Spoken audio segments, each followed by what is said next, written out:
ഇന്ന് യുക്തിവാദികളായ യുക്തിവാദികൾ മുഴുവനും പിടികൂടുന്നത് അള്ളാനെയല്ല റസൂലുള്ളാനെയാണ്.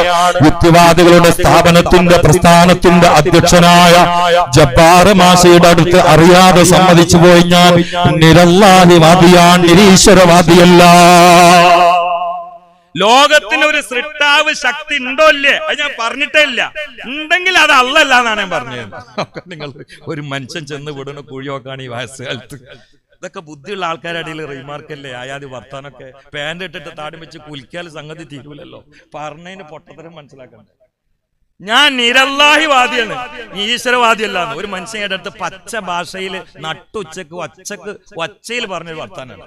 ഞാൻ അങ്ങനെ ചിന്തിച്ചു, ഇയാളെ ബാക്കിലുണ്ടല്ലോ മനുഷ്യന്മാര് പറഞ്ഞു. പക്ഷെ അവരൊക്കെ പിടികൂടുന്ന ആരാണ്? നിങ്ങള് മുഹമ്മദ് മുസ്തഫ 6-ാം വയസ്സ് അവിടെ കണ്ടു. ഇവിടെ എന്തൊക്കെയാ പറഞ്ഞു കൂട്ടുന്നത്. ആ 9 ആളെ ഒപ്പം വെച്ച് നിങ്ങളോട് 4 ആളെ കെട്ടാനേ പാടുള്ളൂ എന്ന് പറഞ്ഞു. അതിന്റെ ബാക്കിലൊക്കെ കുറെ മുസ്ലിം ചെറുപ്പക്കാരും. കാരണം എന്താ?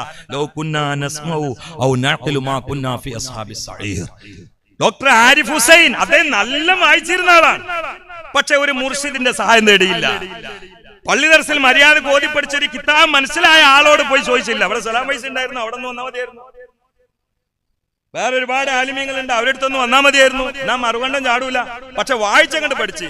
അതാണ് നാളെ നരകത്തിന്റെ വക്കിലിച്ചത് പറഞ്ഞത്. ലൗ കുന്നാ നസ്മഉ നഖറൗന്നല്ല, ലൗ കുന്നാ നസ്മഉ ഔ നഅഖിലു മാ കുന്നാ ഫി അസ്ഹാബിസ് സഈർ ഫഅതറഫു ബിദംബിഹിം. സുബ്ഹാന, ഖുർആന്റെ ഒരു കടുപ്പുള്ള ഭാഷ നോക്കുമ്പോൾ ഇവിടെ ചില ആള് പറയും ഖദറുകളായിനെ പരിഹസിക്കും. ഞങ്ങൾ എങ്ങനെയാണ് വിചാരിക്കാതിരിക്കുക? അള്ളാന്റെ രേഖപ്പെടുത്തലല്ലേ. ഞങ്ങൾ എങ്ങനെയാണ് ചാടിപ്പോവാതിരിക്കുക? റബ്ബിന്റെ ഖലാ അല്ലേ. ഞങ്ങൾ എങ്ങനെയാണ് യുക്തിവാദികളാവാതിരിക്കുക? നിങ്ങളെ വിശ്വാസത്തിന്റെ 6-ാം നമ്പർ തന്നെ ഖൈറും ശർറും റബ്ബ് തീരുമാനിച്ചതല്ലേ. ചെറുപ്പക്കാരൻ ഗൾഫുകാരൻ എന്റെ അടുത്ത് വന്നിട്ട് പ്രധാനമായിട്ട് ഒരു കാര്യം ചോദിച്ചു.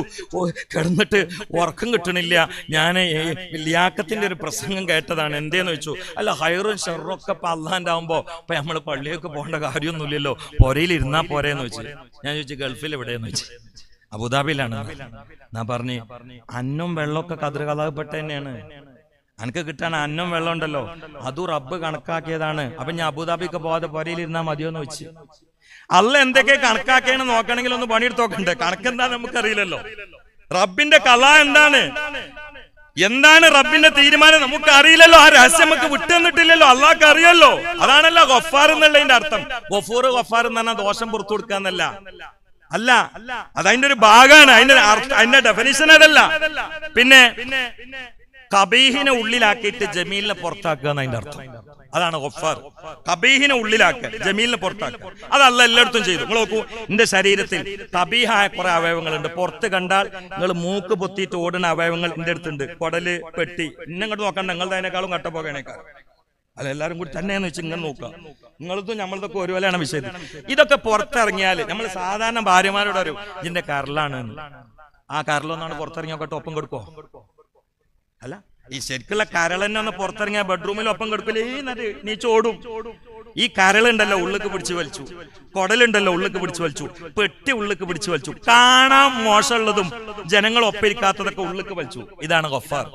കാണാൻ രസമുള്ള മൂക്ക് പുറത്താക്കി, കണ്ണ് പുറത്താക്കി, കൈ പുറത്താക്കി, പിന്നെ അത്ര ഗുണമില്ലാത്തത് മറക്കാനും വേണ്ടി കൽപ്പിച്ചു. ഇതാണ് ഗഫാർ. ഇത് അള്ളാഹു തആല നമ്മളെ ശരീരത്തിൽ ചെയ്ത് കാണിച്ചു. ഇനി നമ്മളെ പ്രവർത്തനങ്ങളിലോ ഒപ്പം നോക്കൂ. നിങ്ങൾ എന്നെ ശരിക്കും ശ്രദ്ധിച്ചിങ്ങനെ കേൾക്കുന്നത് എന്റെ ജീവിതത്തിൽ വന്ന എരപ്പത്തരം അറിയാത്തോണ്ടല്ലേ? അല്ലേ? എന്തെങ്കിലും ഉണ്ടാത്തത്? അപ്പൊ നിങ്ങളതോ? ഞാൻ ഇപ്പം എന്റെ മുമ്പിൽ നിങ്ങൾ ഇരിക്കണേ, നിങ്ങൾ ചെയ്ത എരപ്പത്തരം ഞാൻ അറിയാത്തോണ്ടല്ലേ? എന്താ അള്ളാഹ്ക്ക് അറിയില്ല? എന്താ അള്ളാഹ്ക്ക് പുറത്താക്കാൻ കഴിയില്ലേ? അവിടെയും കബീഹിന് അള്ളാഹു തആല മറച്ചു തന്നു. പിന്നെ ഞാൻ ചെയ്യണ നല്ല കാര്യങ്ങൾ, വാള്, പാട്ട്, പ്രസംഗം, ഞാൻ ഹജ്ജിനോ ഹജ്ജ്, ഉംറ, ഇതൊക്കെ പുറത്തുവാക്കി തന്നു. അള്ളാന്റെ ഒരു റഹ്മത്ത് നോക്കാൻ നിങ്ങൾ. ഇനി ഈ ഇരിക്കണ നമ്മളെല്ലാരും എവിടെ നമുക്കറിയില്ല, അള്ളാഹ്ക്കറിയാം. നമ്മൾ അഹ്ലു ബൈത്ത്പ്പെട്ട ആളുകളൊന്നുമല്ല, തങ്ങൾ ബാപ്പ ഉള്ളത്. മറ്റുള്ളവരെ കഥക്കെ കട്ട പോകുകയാണ്. അവര് പിന്നെ നേരെ വല്യപ്പാന്റെ കൂടാണ് പോകും. അവരെ കൂടെ കൈ പിടിച്ചാൽ നമുക്ക് കൊണ്ട് എത്താൻ പറ്റും. കാരണം അവര് വല്ലുഹ വല്ലയിലി പെട്ട ആളുകളാണ്. വല്ലുഹ മുത്തുനബിന്റെ ആൺകുട്ടികൾ തന്നെയാണ് സത്യം, വല്ലയിലി പെൺകുട്ടികൾ തന്നെയാണ് സത്യം. ഖുർആൻ സത്യം ചെയ്തതാ. മറജൽ ബഹറൈനി യൽതഖിയാൻ, 2 ബഹർ. ഇമാം ഇസ്മായിൽ അഖി റഹ്മത്തുള്ളാഹി റൂഹുൽ ബയാനിൽ പറയുന്നു, തഹ്ഖീഖുള്ള മഹാന്മാർ തഫ്സീർ ചെയ്തത് ഒരു ബഹർ ഫാത്തിമ ബി, മറ്റൊരു ബഹർ അലിയാരാണ്. യഖ്റുജു മിൻഹുമാ അൽ-ലൂലു വൽ മർജാൻ. ആ രണ്ടാളിൽ നിന്ന് ലൂലുവും മർജാനും വരാൻ പോകുന്നുണ്ടെന്നാ അതായിരിക്കണേ. നമ്മളെ കുറിച്ച് ലൂലു മർജാനൊന്നും പറഞ്ഞിട്ടില്ല. അതുകൊണ്ട് അവരെ കാര്യം ആണ് സലാമത്താവും. നമ്മൾ അവരെ പിടിച്ചാൽ നമ്മളും സലാമത്താവും. അള്ളാഹു ആ കൂട്ടത്തിൽ പെടുത്തട്ടെ. ബൈനഹുമാ ബർസഖുൻ ലാ യബ്ഗിയാൻ. മുത്തുനബിന്നി ഫാത്തിമാന്റെ ഇടയിൽ ഒരു ബർസഖ് ഉണ്ട്. അതുകൊണ്ട് ഇപ്പോഴത്തെ ഉപ്പുള്ള ആണ്ടും കയറൂല, അവിടുത്തെ ഉപ്പുള്ള കണ്ട് കയറൂല. നടുവിൽ ബർസഖ് ഉണ്ട്. ആ ബർസഖാണ് മുഹമ്മദുൻ ദിക്റുഹു റൂഹുൽ അൻഫുസിനാ മുഹമ്മദുൻ ശുക്റുഹു ഫറളുൻ അലൽ ഉമമി. അതുകൊണ്ട് രക്ഷപ്പെടാൻ ഒറ്റ പ്രതീക്ഷയുള്ളൂ. ആരെങ്കിലും ഹറമിലേക്ക് കയറിയാൽ മൻ ദഖലഹു കാന ആമിന. ആരെങ്കിലും ഹറമിന്റെ ഉള്ളിലേക്ക് കയറിയാൽ അള്ളാന്റെ അദാബിൽ നിന്ന് ഓൻ സുരക്ഷിതനാണ്. ഹറമിന്റെ ഉള്ളിലേക്ക്. ഹറം എന്താ? നമ്മുടെ ഇബാദത്തിന്റെ കബിലയാണ്, നമ്മുടെ മഹബത്തിന്റെ കബില. ഹറമല്ല, കാബല്ല. കാരണം കാബ കല്ലാണ്. ഞാൻ ഇതിന് താഴ്ത്തല്ല. കാബ അഷ്റഫുൽ ഖൽഖല്ല. കാബ അഷ്റഫുൽ ഖൽഖാണോ? അല്ല. കാബം അക്കലും ഫഹമുള്ളല്ല. അവിടുന്ന് ഉണ്ടാവും, ഇവിടുന്ന് നമ്മുടെ കാഴ്ചയിലില്ല. ആന്തരികമായി പോയ കുറെ വിഷയങ്ങളോട് പറയേണ്ടത്. പ്രത്യക്ഷത്തിൽ നമ്മുടെ കാഴ്ചയിലില്ല. അക്കലും ഫഹമും ഹയാത്തൊന്നുമില്ല. ആ സാധനം അതുള്ള ആ ഹറമിലേക്കാണ് കയറിയാൽ അദാബില്ല എന്ന് പറഞ്ഞാൽ, മഹബത്തിന്റെ കബിലയായ മുഹമ്മദ് മുസ്തഫാന്റെ ആ ഇഷ്കിന്റെ പാലസ് കാണ്ട് കയറിയാൽ എങ്ങനെ അദാബ് ഉണ്ടാകാം? അതിന് തുറന്നു പറയണം. അതിനല്ലേ ഈ മണ്ടാന്നുള്ള സാധനം അയിമത്തിന് അള്ള കൊടുത്തത്. നമുക്കല്ല അയിമത്തിന് കൊടുത്തിക്കണല്ലോ. അവര് പറഞ്ഞാൽ നമുക്ക് സ്വീകരിച്ചൂടെ? അള്ളാന്റെ ഹർമ്മ കയറിയ അദാബില്ലെങ്കിൽ പടച്ചോന്റെ അഷ്റഫിന്റെ മടിത്തട്ടിക്ക് പോയാൽ എങ്ങനെ പിന്നെ അദാബ് ഉണ്ടാവുക? എന്താണ് ഈ അതിന് അള്ളാഹു ഈസാ നബിനെ മേൽക്കൊണ്ട് ആളുകൾ കൊല്ലാൻ വന്നപ്പോൾ, വാളെടുത്ത് കൊല്ലാൻ വന്നപ്പോ ഈസാ നബിനെ കൊണ്ടായത് മേൽക്കാം. അവിടെ ഇഞ്ഞും സ്ഥലം ഉണ്ടല്ലോ. മുത്തു മുസ്തഫാനെ കൊല്ലാൻ വന്നപ്പോ അവിടെ സ്ഥലം ഇല്ലാത്തതുകൊണ്ട് ആണ്ടുണ്ടായത്. ആകാശത്ത് ഇനിയും സ്ഥലം ബാക്കിയുണ്ടല്ലോ. എന്തേ അങ്ങോട്ട് കൊണ്ടാഞ്ഞ്? നേരെ മദീനത്ത് കൊണ്ട്. കാരണം എന്താ? അങ്ങോട്ട് കൊണ്ടായി നമ്മളെ എവിടെ പോയിട്ടാ കരയാ? നമുക്കൊന്ന് പോയി കരയണ്ടേ? അതെ, എവിടെ പോയിട്ട് ആകാശത്ത് നമുക്ക് പോകാൻ പറ്റുമോ? ഇപ്പൊ ഈ പോണ ആൾക്കാരൊക്കെ പേടകേറ്റ് അങ്ങോട്ട് എത്തുവോ? ആകാശം എവിടെ വരെ എവിടെ കിടക്കണത്? ആ എവിടെ പോയിട്ട് നമ്മളൊന്ന് നേരെ ഹിതാബ് ഇട്ടിട്ടൊന്ന് കരയാ? ദൂരെ ആണെങ്കിലും ഹിതാബ് ഇടുന്നാലൊന്ന് അടുത്ത് പോകുമ്പോഴല്ലേ ആ മനസ്സൊന്ന് ഇളകുള്ളൂ. സുബ്ഹാനല്ലാഹ്. زرنوري قلبي مصطفى وازد إقامة به زرتك من زاوينا قلبك زلزال زال طه قلبي مجطيت واديا طاف ما طاب أمري بارطها طالقا طالقا مطلقي لنيد رولا عدلني باركي مني منا മനസ്സായി മാഹിയോരെ പാക്ക് മഹാതാഴ്വരയത്തിലേക്ക് ഞാൻ ഭ്രമത്തിലായി തിരുപ്പാവിൻ ചാറ്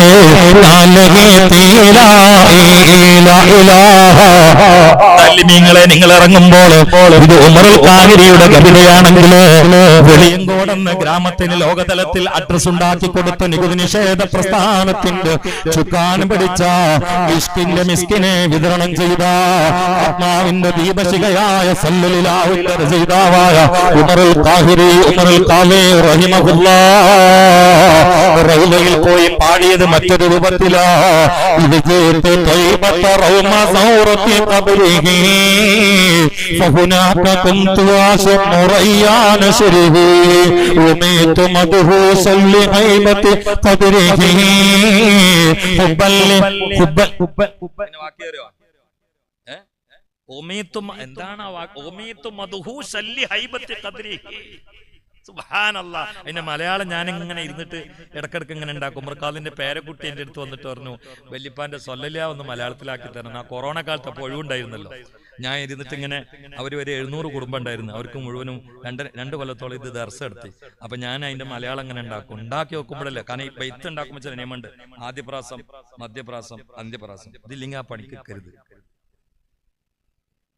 അതില്ലെങ്കിൽ ആ പണിക്കരുത്. 17 ബുഹൂറുണ്ട്, അതിൽ ഒന്നിനോട് ഒക്കണം അറബിയാണെങ്കിൽ, അപ്പേ ബെയ്ത്താവുള്ളൂ.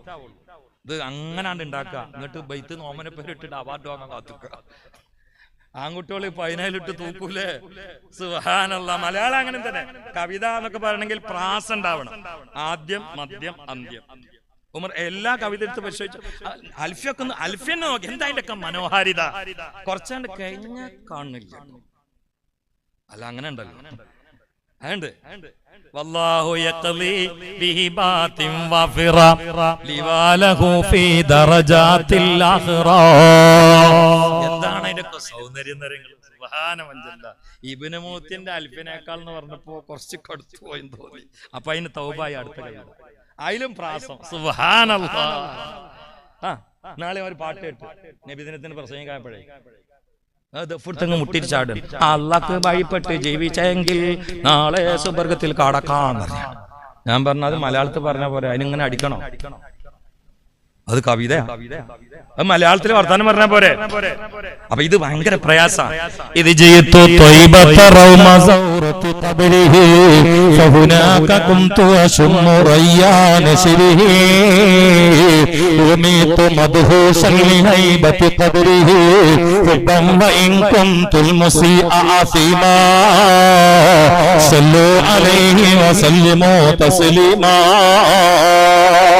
കസ്തൂരിയാം ഭൂമേനി മണ്ണിൽ വന്നു ഞാൻ, കനകാമണിയാം പരിമളം നുകർന്നു ഞാൻ, പവിത്രത ഓർമ്മയിൽ വീതും വിനാൻ പാപത്തിലായി താളർന്ന് ബോധം കെട്ടു ഞാൻ.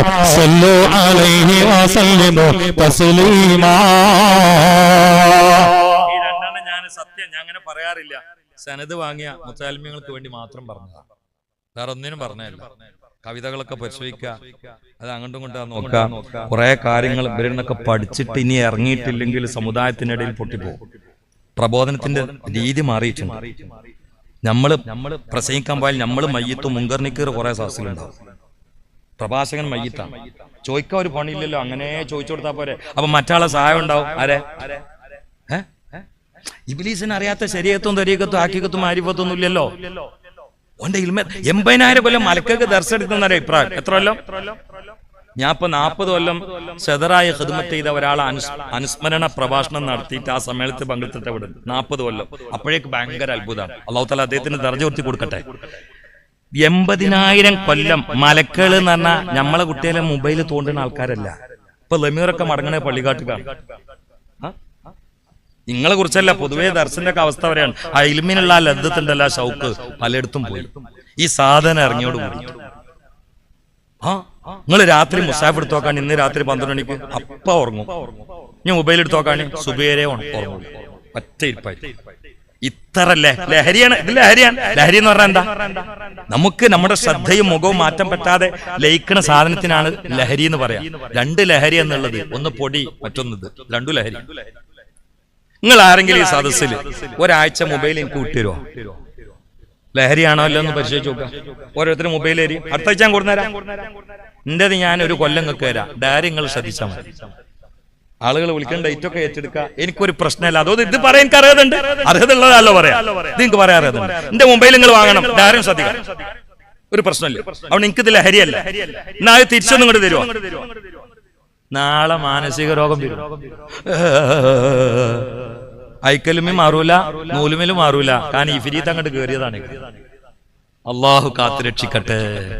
ഇതിൽ നിന്ന് എന്നാ പിന്തിരിണ അന്നല്ലാതെ നിസ്കാരം പോലും മർമ്മത്ത് കൊള്ളൂല. ഇപ്പോ നിസ്കാരത്തിൽ ഏറ്റവും വലിയ സുന്നത്ത് എന്താ? മൊബൈൽ പുറത്തു വെക്കാം. അള്ളാഹു അക്ബർ. അയക്ക് നോക്കാം. ഞാൻ ഒരു ദിവസം ഒരാളിങ്ങനെ പാളി വെക്കണുണ്ട്. ആരാ വിളിച്ചുകൊണ്ടെന്നാ നോക്കാം. ഒരു യാത്രക്കിടയിൽ ഒരു പള്ളിയിൽ കയറിയപ്പോൾ നിങ്ങളോട് പറയണം പറ്റുമോ? ഇത് ലൈവായി പോണ്ടില്ലേ? അയാൾ കേട്ട ഞാൻ പേര് പറഞ്ഞില്ലല്ലോ. എന്റെ അടുത്തൊരു ചെങ്ങായി നിസ്കരിക്കട്ടോ. അപ്പൊ സുജൂദിലാണ് ഇയാൾക്ക് റിങ് വന്നത്. അപ്പൊ അയാള് ആരും അറിയാതെ മൊബൈൽ എടുത്തിട്ട് പറയാ, ഞാൻ ഇപ്പൊ നിസ്കരിക്കണേ ജി, പിന്നെ വിളിക്കുക. നിസ്കാരത്തിനിടയിൽ ഇതെടുത്തിട്ട് ഞാൻ ഇപ്പൊ നിസ്കരിക്കുകയാണ് ജി, പിന്നെ വിളിക്കുക. കാരണം ശ്രദ്ധ അങ്ങടുത്ത്. നിസ്കാരമൊക്കെ ഇബ്ലീസ് കട്ടുണ്ടല്ലേ? ഇപ്പൊ ഈ ബാഹ്യമായ പ്രവർത്തനമല്ലേ ഉള്ളൂ. റൂഹ് പോയല്ലോ. അഖിമിസ്സലാന്ന പറഞ്ഞേ, സൊല്ലിന്നല്ല. സൊല്ലി എന്ന് പറഞ്ഞാൽ ലഫ്ള് എത്ര കുറഞ്ഞ ആശയം കിട്ടിയല്ലോ. നിക്കരിക്കുന്നുള്ളതിന് സൊല്ലി എന്ന് പറഞ്ഞാൽ പോലെ. സൊല്ലി ലിരിക്കരി എന്ന് പറഞ്ഞ അർത്ഥം കിട്ടൂലേ? അഖിമിസ്സലാ ഫായിലും മഫൂലും ഒക്കെ ഇതാ പറഞ്ഞു. അഖിമിസ്സലാ ഇഖാമത്ത് ഉഖൈമു എന്ന് പറയില്ല എപ്പോഴാ, അല്ലെങ്കിൽ അഖൂമു, ഉഖൈമു അല്ലെങ്കിൽ അഖൂമു ഇതൊക്കെ പറയില്ല എപ്പോഴാ, എനിക്ക് റൂഹ് ഉണ്ടാവും. അപ്പൊ അഖീമു സ്വലാത്ത് എന്ന് പറഞ്ഞാൽ നിസ്കാരത്തിന് റൂഹ് കൊടുത്തിട്ട് പണിയെടുക്കുന്നതിന്റെ അർത്ഥം അതന്നെയാണ്. ഫസ്വല്ലി ലിറബ്ബിക എന്ന് തന്നെയാണ് അർത്ഥം. ഫസ്വല്ലി ലിറബ്ബിക, ഫസ്വല്ലി ലിറബ്ബിക. അതിന് വൻഹർ എന്ന് പറഞ്ഞ, എൻഹർ എന്ന് പറഞ്ഞാൽ എന്താ, ഇനി തടസ്സായ ഒരു അബ്രഹത്ത് നമ്മളെ കൂടെ ഉണ്ട്, അബ്രഹത്തിന്റെ ആന നമ്മളെ കൂടെ ഉണ്ട്. അതിനാണ്ട് ആദ്യം പോത്തിനെല്ലാം ഇറക്കണ്ടേ, നമ്മളെ തന്നെ ഇറക്കേണ്ടത്. മൂത്തു ഖബല അൻ തമൂതു വഹാസിബു ഖബല അൻ തുഹാസബു മുഹമ്മദ് മുസ്തഫ. ആദ്യം ഇറക്കണ്ടേ നമ്മളെ, എന്നിട്ട് ഉദയത്തിന് പോത്തിനെ അറുത്തിട്ട് ആദ്യം പോത്തിനെ ഇറക്കണം. നമ്മളെ ഇറക്കണം എന്ന്. അതാണ് നമ്മളിൽ ഒരു നമ്മളുണ്ട്. ഇപ്പൊ ഞാൻ ഈ പ്രസംഗത്തിൽ എത്ര പ്രാവശ്യം ഞാൻ പറഞ്ഞു, അതിന് ശരിയല്ല. ഇപ്പൊ സലാം വൈസ് എനിക്ക് ഇങ്ങനെ മാർക്കറ്റ് ഉണ്ടാവും. ഞാൻ ഈ പ്രസംഗത്തിൽ ഞാൻ പറഞ്ഞില്ലേ ഈ ശൈലി ശരിയല്ല. അത് ഞാൻ പറയുന്നത് മുത്താലിമികളെ കണ്ടുകൊണ്ട് നിർബന്ധം ഞാൻ പറയേണ്ട സ്ഥലത്ത് പറയണം. ഇപ്പൊ ഞാനിപ്പോ സംസ്കരിക്കുകയാണെങ്കിൽ ഞാൻ എങ്ങനെ നീയത്ത് കണ്ടേ, ഇഷ എന്ന് പറഞ്ഞ നമസ്കാരം, പിന്നെ എന്റെ ഡ്രൈവർ നാളെ അങ്ങനെ ഞാൻ പറയണല്ലോ. അവിടെ ഉസലി എന്നുള്ള ഞാൻ നടത്തണ്ടല്ലോ. അപ്പൊ ഞാൻ എന്നുള്ള ആ ഭാഷക്കല്ല പ്രശ്നം, അത് പറയുന്ന നീയത്തിനാണ്, പ്രശ്നം. പക്ഷേ സംഗതി എന്താരങ്ങള്, വിഷയത്തിനൊന്നും ടേസ്റ്റ് കിട്ടണില്ല. അബൂയലി ഇസ്ലാമി ദർസ് എടുത്തുമ്പോ ഒരു വലിയ ആള് ഭയങ്കര തലകെട്ടും അതും ഇതും ഒക്കെ ആയിട്ട് ആളുകളുടെ ഇടയിൽ പ്രശസ്തന് ബഹുമാന പാത്രാണ്. ഇയാൾ ഒരുപാട് തെർബിയത്തിന്റെ ക്യാമ്പിൽ വന്നു. അവസാനം അബൂൽ ഇസ്ലാമിനോട് പറഞ്ഞു, ഞാൻ നിങ്ങളെ ഈ ദർസ് ഇങ്ങനെ കേൾക്കുന്നുണ്ട്, ആഴങ്ങളൊക്കെ മനസ്സിലാക്കുന്നുണ്ട്, പക്ഷെ നിങ്ങൾ ഈ പറഞ്ഞ ലഹരി ഒന്നും എനിക്ക് കിട്ടില്ല. അത് ശരി, അതിനപ്പൊ നിങ്ങൾ വന്നിക്കണേ. അതിനെങ്ങനൊന്നും പോരാ, അത് വേറെ ലോക, ഞാൻ പറയാൻ ഉദ്ദേശിച്ചല്ല, എങ്ങനെ പോരാ. എന്തേന്ന് വെച്ചാൽ ഇനി ആദ്യം തലകെട്ട് ഊരുന്നുണ്ട്. ആരോടും മുണ്ടേ നിങ്ങൾ ഊരാനൊന്നും നിൽക്കണ്ട, ഞാൻ ഊരിയത് അതുകൊണ്ടല്ല, വേർത്തിട്ടാണ് ഞാൻ ഊരാൻ നിൽക്കേണ്ടതും ഇത്തിബാ ഉള്ളതല്ല. പക്ഷെ നമുക്കിതിൽ മെസ്സേജ് ഉണ്ട്. തലകെട്ട് ഊരുന്നുണ്ട്. എന്നിട്ട് ഞാനൊരു ടവൽ തരും, അത് തലമകട്ടെ. പിന്നെ രണ്ടാമത് നിങ്ങൾ ആ കോട്ടുണ്ടല്ലോ ഒന്ന് അയച്ചേക്കണം, നിങ്ങൾ അയച്ചേക്കണ്ടേ, ഒന്ന് അയച്ചേക്കണം. പിന്നെ ദർസ് ഒന്ന് ഒഴിവാക്കണം, വാലിന് തീരെ പോകാൻ പാടില്ല. അപ്പൊ ഇയാളിങ്ങനെ ഇതൊക്കെ ഇതുമൊത്തും മുടക്കലാൽ ലഹരി അല്ലെങ്കിൽ ആവശ്യം ഞാൻ പറഞ്ഞ പണിയെടുക്കണം. എന്നിട്ട് ഞാനൊരു ചൂല് തരും, കോരാനൊരു മുറം തരും. തിരിയണ ഭാഷയിൽ പറഞ്ഞാണ്. അതുകൊണ്ട് ഈ നാടിന്റെ ഒരു സ്ഥലം ഞാൻ കാണിച്ചു. അവിടെ ജനങ്ങളെ കുറെ മലം കെടുക്കുന്നുണ്ട്, മൂത്രമൊക്കെ കഴുകി വൃത്തിയാക്കുക. ഈ മലൊക്കെ ചൂലോണ്ട് തൊടാതെ കൈകൊണ്ട് വാരുക. എന്നിട്ട് ഞാൻ എന്റെ അപ്പൊ തന്നെ അയ്യെന്ന് പറയണ്ടല്ലോ അവിടെ, അതന്നെ പ്രശ്നേ. എന്നിട്ട് ഞാൻ പറഞ്ഞ സ്ഥലത്തോണ്ടിട്ട് ഒഴിവാക്കുക. ഇത് 2 ആഴ്ച നടത്തിയിട്ട് ഇങ്ങോട്ട് വരും, ഞാൻ ലഹരി കിട്ടുന്ന. അപ്പോ ഇയാള് ഈ പ്രഭാഷകണ്ടല്ലോ പറഞ്ഞു, സുബ്ഹാനല്ലാഹ്. ഇപ്പ പറഞ്ഞ ശിർക്കാണ്. ഷിർക്കോ സുബ്ഹാനല്ലാഹ് എന്ന് പറയല്ലോ. അപ്പൊ നിങ്ങളാ പറഞ്ഞ ഷിർക്കോ, ഇസ്ലാം എന്ന് പുറത്തു പോണ ഷിർക്ക് എന്നുള്ള അർത്ഥത്തിനല്ല. സുബ്ഹാനല്ലാഹ് എന്നുള്ളത് അള്ളാനെ വലുതാക്കാനുള്ളതാണ്. അപ്പൊ നിങ്ങളെ വലുതാക്കാനാണ് ഉപയോഗിച്ചത്. ഞാൻ ഈ പണിയൊക്കെ കൂടിയാണ് പറഞ്ഞപ്പോ നിങ്ങള് പറഞ്ഞെന്താ എന്നോടിതോ. അപ്പൊ ഇവിടെ മുസബ്ബഹാണതും മുഖദ്ദസ് ആണതും അക്ബർ ആണതും അല്ലല്ല, നിങ്ങളാണ്. അള്ളാനെ മുസബ്ബഹാക്കാൻ തന്ന ഒരു വസ്തു കൊണ്ട് നിങ്ങളെ മുസബ്ബഹാക്കാണ് ചെയ്തത്. അത് ശരിയല്ല, അതിന് ഇസ്തിഗ്ഫാർ ചെയ്യണം. അങ്ങനത്തെ ഒരെടുത്ത് പോയാലും പരിപാടി ഇതാണ്. അത് നമ്മളിപ്പോ അങ്ങോട്ട് കയറണ്ട, നമ്മൾ ഹൈറുൽ ഉമൂരി ഔസത്വേ നമുക്ക് പറ്റുക. ഇബ്രാഹിം അതിന്റെ കഥ കേട്ടിട്ട് നമ്മളൊന്നും ദർശനം നിർത്താൻ നിൽക്കണ്ട, ഒന്നും ശരിയല്ല. ശരിയല്ല, അത് ആ ലോകത്ത് ആ നിലയിൽ വ്യാഖ്യാനിക്കണം. ഇപ്പൊ കുറച്ച് അങ്ങനത്തെ പ്രസംഗം ഉണ്ട്, അതുകൊണ്ട് പറയാം. മുത്താലിമിങ്ങളെ വസ്വാസാലിമാൻ ദർശനത്ത് കാട്ടുകോടിയിലെ ഇവ എല്ലാരും കൂടി കാട്ടുകോട്, അതിനേക്കാളും സ്പീഡിൽ കണ്ട് ഇറങ്ങേണ്ടി വരും. ഇപ്പൊ അതാണ്ടാല് അതൊക്കെ ആ മർമ്മത്തിൽ ശരിയാണ്. മർമ്മം തെറ്റിയ അത് ഉൽമാണ്. ഒക്കെ ഫീ വൈരി മൗലിയെ പറയാം, ഫീ വൈരി മൗലിയെ പറയാം, അത് ഉൽമാണ്. അപ്പൊ അല്ലാഹു സുബ്ഹാനഹു വ തആല ഇതിലൊക്കെ ഒരു മെസ്സേജ് ഉണ്ട് എന്നല്ല ശരിയാണ്. അത് ഉൾക്കൊണ്ടുകൊണ്ട് ജീവിതം നന്നാക്കാൻ നമുക്ക് തൗഫീഖ് ചെയ്യട്ടെ.